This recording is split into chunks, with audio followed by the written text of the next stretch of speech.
Subscribe कीजिए daily trending news channel को और बेल आइकन को दबाइए लेटेस्ट न्यूज सबसे पहले पाने के लिए।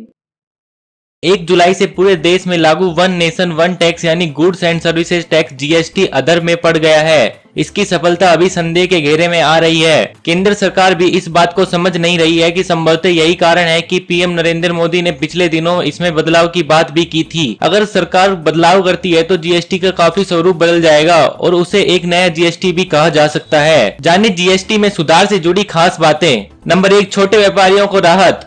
बिहार के उप मुख्यमंत्री सुशील कुमार मोदी ने कहा था कि जीएसटी व्यवस्था में छोटे व्यापारियों को राहत पहुंचाया जाए। सुशील ने कहा था कि जीएसटी व्यवस्था के तहत छोटे करदाताओं को कतिपय परेशानियों का सामना करना पड़ रहा है। नंबर 2, जीएसटी व्यवस्था के तहत छोटे बड़े सभी व्यापारियों को प्रति माह विवरणी दाखिल करनी पड़ती है।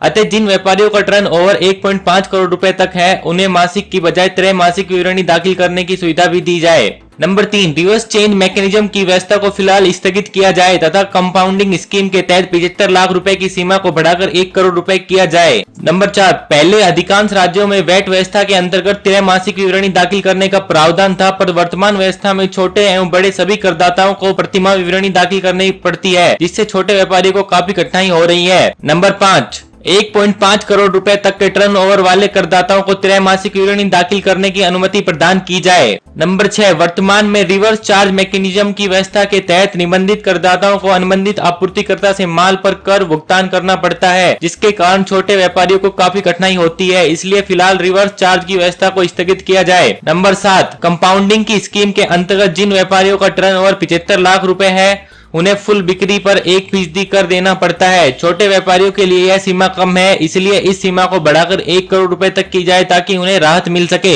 नंबर 8, पश्चिम बंगाल की मुख्यमंत्री ममता बनर्जी ने नोटबंदी तथा वस्तु सेवा कर जीएसटी के मुद्दे पर कुदरते हुए कहा था कि नोटबंदी सबसे बड़ी आपदा रही तो यह नई व्यवस्था एक बड़े कर्तव्य की तरह है। उन्हें अपने ट्विटर हैंडल पर लिखा था, उसने देश की अर्थव्यवस्था को पूरी तरह बर्बाद कर दिया है। नंबर 9, इससे पहले बनर्जी ने जीएसटी लागू किए जाने पर केंद्र सरकार की नोटबंदी के कारण की गई ऐतिहासिक भूल को करार दिया था। उन्होंने जीएसटी को जल्दी लाए जाने का दावा करते हुए मांग की थी कि नई कर व्यवस्था के मामले में जांच होनी चाहिए। नंबर 10, ममता ने कहा था कि सरकार ने बगैर उपयुक्त योजना बनाए इसे जल्दबाजी में शुरू किया है। सभी आम लोग और सारे व्यापारी इससे घोर भुक्तभोगी हैं, लिहाजा सरकार को इस जल्दबाजी को गहन जांच करने की जरूरत है। डेली ट्रेंडिंग न्यूज की रिपोर्ट सब्सक्राइब कीजिए भारत के सबसे तेजी से बढ़ते न्यूज चैनल को ऐसे ही लेटेस्ट और इंटरेस्टिंग न्यूज के लिए।